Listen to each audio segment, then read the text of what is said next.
हरियाणा के यशस्वी मुख्यमंत्री श्री मनोहर लाल खट्टर ने की हरियाणा की जनता से अपील। देखिए हमारी इस खास रिपोर्ट में।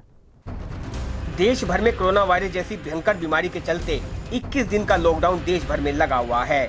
जहां एक तरफ लॉकडाउन सफल हो रहा है तो वहीं दूसरी ओर गरीब लोगों की चिंता भी बढ़ रही है। हरियाणा प्रदेश में लगातार लॉकडाउन के चलते हरियाणा सरकार निरंतर गरीब वर्ग की मदद करती आ रही है, चाहे फिर वो उनके खाने की सामग्री को लेकर हो या फिर मजदूरों के भत्ते को लेकर हो। हरियाणा सरकार ने प्रदेश में कोरोना वायरस से निरंतर लड़ने के लिए कई अहम कदम उठाए हैं। प्रदेश के मुख्यमंत्री मनोहर लाल खट्टर के प्रयासों से प्रदेश की जनता लगातार कोरोना वायरस बीमारी से लड़ रही है। आज हरियाणा के मुख्यमंत्री ने प्रदेश की जनता के लिए एक नई पहल की है। आइए सुनते हैं कि प्रदेश के मुख्यमंत्री श्री मनोहर लाल खट्टर ने क्या कहा। देखिए, आज ऑल पार्टी मीटिंग हम लोगों ने बुलाई थी। उसमें प्रमुख राजनीतिक पार्टियों के अध्यक्ष और उनके नेता सभी लोग थे।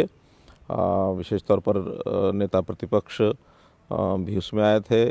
भारतीय जनता पार्टी के प्रदेश अध्यक्ष, कांग्रेस के प्रदेश अध्यक्ष और इंडियन नेशनल लोकदल के श्री अभय चौटाला जी और निशान सिंह जी हमारे जेजेपी के अध्यक्ष, और हमारे मंत्रियों में डिप्टी चीफ मिनिस्टर भी थे, हमारे विज साहब थे और रणजीत सिंह चौटाला भी थे। तो ऐसे कुल मिलाकर के सब लोगों की जो मीटिंग हुई, बहुत अच्छा ये विषय रहा कि इस कोरोना की लड़ाई को लड़ने के लिए प्रदेश के सब नेता, सब पार्टियां एकजुट हैं।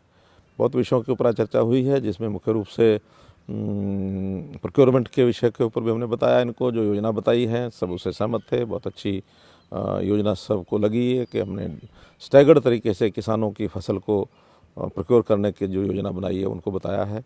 इसी प्रकार कोरोना से लड़ाई लड़ने के लिए जितने भी इंतजाम थे, चाहे उसमें हेल्थ डिपार्टमेंट की ओर से लिए गए जितने पग हैं, चाहे हमारे अर्बन लोकल बॉडीज़, पंचायती राज, उस नाते से उन विषयों पर भी चर्चा हुई। और विशेष तौर पर जो तबलीग के जो लोग थे, उन तबलीग के लोगों के कारण से, जमाती जो लोग थे उनके कारण से इस कोरोना के वायरस का जो एक गति आई और उसमें ज़्यादा बढ़ गया है, उसके ऊपर सबने चिंता व्यक्त की।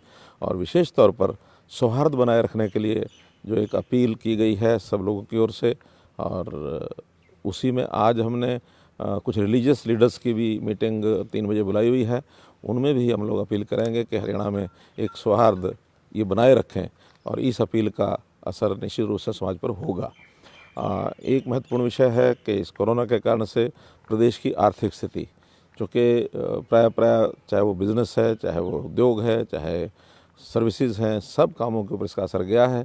तो जिसके कारण से जहां गरीब आदमी को एक कठिनाई आई है, उसके आमदन में, आय में, सामान्य मध्यवर्गीय परिवार भी कठिनाई में आया है, लेकिन साथ ही सरकारों को भी जितना रेवेन्यू प्राप्त होता है उसमें भारी कमी आई है।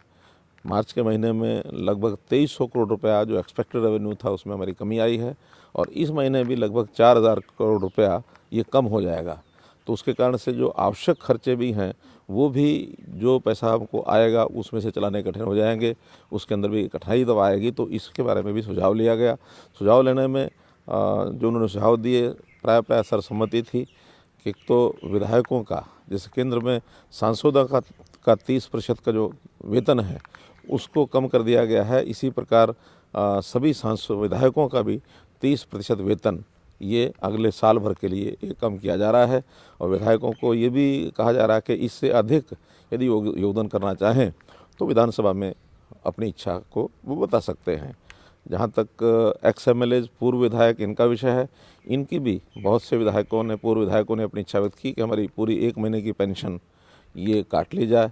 पार्टियों के जिम्मे हमने लगाया है कि अपने पूर्व विधायकों से परामर्श करके, और जो पूरी पेंशन कटवाना चाहेंगे उसके अतिरिक्त जो कम भी करवाना चाहेंगे तो वो उनसे बातचीत करके सूची बना के देंगे, ताकि विधानसभा को बताएंगे उनका भी महीने की जो पेंशन है वो अपील उनको की जा सके। इस प्रकार खर्चे कम करने के विषय में, जैसा कल मैंने बताया था कि मंत्रियों का जितना डिस्क्रिशनरी कोटा है उसमें सब ने मिला करके 51 करोड़ रुपए का अपना बजट कम कर दिया है, ताकि हम इसको सरकारी खजाने पर और वजन कैसे कम हो, ये भी योजना बनाई है। कुल मिलाकर सभी पार्टी के कार्यकर्ताओं ने, सब पार्टियों के कार्यकर्ताओं को नीचे बूथ लेवल तक भी अपनी इसी प्रकार की एकजुटता पॉलिटिकल एक पार्टी के सिस्टम से ऊपर उठ करके सामाजिक तौर पर प्रदेश के हित में सब मिलकर के चलें। जैसा आज प्रदेश की टीम का एक आपस में सौहार्दपूर्ण वातावरण में बातचीत हुई है, हमने सबको कहा कि नीचे चाहे वो जिला लेवल है, चाहे ब्लॉक लेवल और चाहे उससे भी नीचे बूथ लेवल पर भी जो टीमें हैं मिल कर के काम करें। ये विषय भी सबके सामने हमने ये रखा है। जहाँ तक फाइनेंशियल पोजीशन की बात है, उसको पूरा करने के लिए कुछ सुझाव भी आए हैं, जिसमें एक सुझाव ये था कि जो ज़मीनों की रजिस्ट्रियाँ हैं रेवेन्यू डिपार्टमेंट की ओर से जो अभी एक आमदन होती है वो भी रुक गई है, तो उसको पूरा करने के लिए दोबारा से रजिस्ट्रियाँ खोल दी जाएँ। इसके लिए हम योजना बना रहे हैं कि रजिस्ट्रियाँ खोल देंगे तो कुछ उसमें भरपाई हो सकती है। अगर आवश्यकता पड़ी तो हमारे ज़रूरी खर्चे हैं उसको पूरा करने के लिए लोन भी अगर लेना पड़े तो इस पर भी सबकी सहमति है, क्योंकि एक प्रकार से कठिनाई है, फाइनेंशियल क्रंच है। तो इस आपत्ति के समय अगर लोन भी लेना पड़ेगा तो सबकी सहमति है। हम किसी भी एजेंसी से लोन लेने के लिए भी इसका प्रयत्न करेंगे। मैं आप सबसे यह अपील करता हूं कि इस संदेश को ज़्यादा से ज़्यादा शेयर करें ताकि ये हमारा यह संदेश देश के हर घर तक पहुंचे। एनसीआर न्यूज़ के साथ बने रहने के लिए एनसीआर न्यूज़ को लाइक व सब्सक्राइब जरूर करें। नमस्कार।